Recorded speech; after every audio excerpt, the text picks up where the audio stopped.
first step in actually reading a particular chart is to actually create one.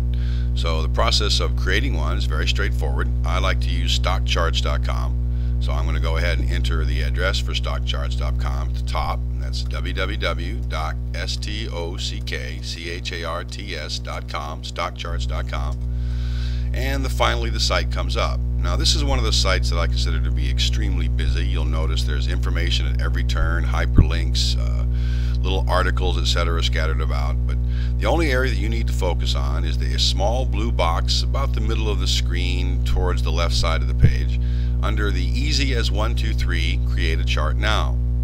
Now first thing you'll see if you look at that is a place where it says choose a chart, and there's a drop down menu. There are P&F charts, candle glance, perf charts, etc., several other types, and I encourage you at some point in time in the future to actually come back and explore those particular types of charts. But for right now, and quite frankly going forward predominantly, you're going to go ahead and leave it as sharp chart and go ahead and leave it there. Now, as I had mentioned in the past, I'm interested in a company called American Dairy Incorporated, and their ticker symbol is ADY. So here where it says enter a symbol, I'm going to enter ADY, and it doesn't matter if it's capitalized or not, it's standard, you'll understand it. And then I'll simply select the Go button, which is the little blue button to the lower right hand side, and I get my basic chart.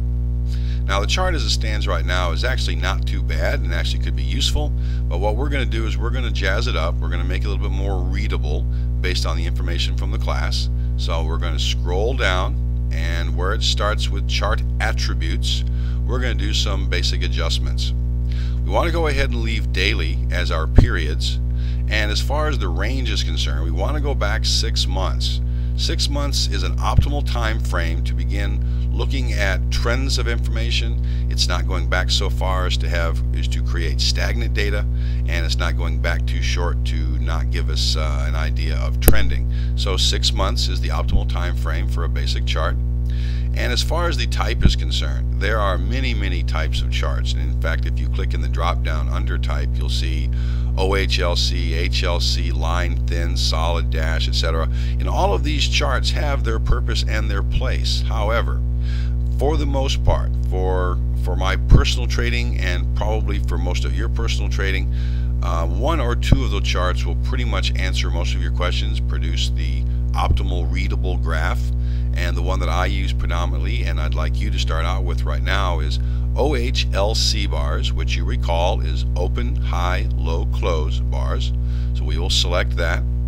Now personally speaking, the size is up to you. I like to see my charts as large as possible, so I come down and I select 700 as a size. That's the size of the chart. And the color scheme. The color scheme is also up to you. You might want to play with that a little bit down the line, especially as you begin to start annotating charts and printing charts and putting charts in various places for storage purposes. But for right now, we'll go ahead and leave it as default. To make the chart a little bit more readable, so we're not getting clutter on the chart itself, here in the area next to volume, you'll notice it states overlay and separate or off. Well, we want to see the volume. Volume is a very important indicator for charting and for stock movements and indicators of prices, etc. So we don't want the volume laying on top of the chart, so we're going to go ahead and have it be separate. That is, it will be a function of the chart, but it will be below it and a distinct entity unto itself. Now you have a couple of options here. You see full quote and price labels. Those are up to you. We'll talk about those a little bit more detail later on, but for now we'll go ahead and leave everything else pretty much the same. In the area directly below the chart attributes, you'll see overlays. Now here's where we want to go ahead and put in our exponential moving averages. Right now it defaults to simple moving averages of 50 and 200 day. We're going to go ahead and change both of those to exponential moving average, which we'll do now. And we're going to change the top one to 5-day moving average, and the lower one will allow to default to 20. So now we have our daily chart. It looks back at 6 months. We're looking at OHLC bars. The size of the chart is approximately 700 pixels, or most of the screen, and it has a default color scheme. The volume will be separate, but yet part of the chart. You'll see what that is in just a moment.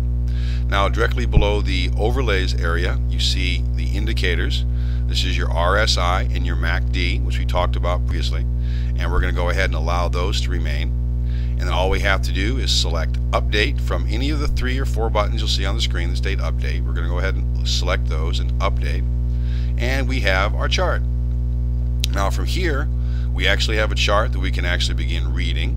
We see we have the RSI at the top, the basic price stock movement here with our 520 as indicators. Below that we have our volume, and below that our MACD. So what we have here in one chart are all the particular criteria that we're going to need to get a good idea of how our stock is trending, either up, down, or flat. We'll be able to see our indicators to verify the buy and sell signals, and from there develop trades.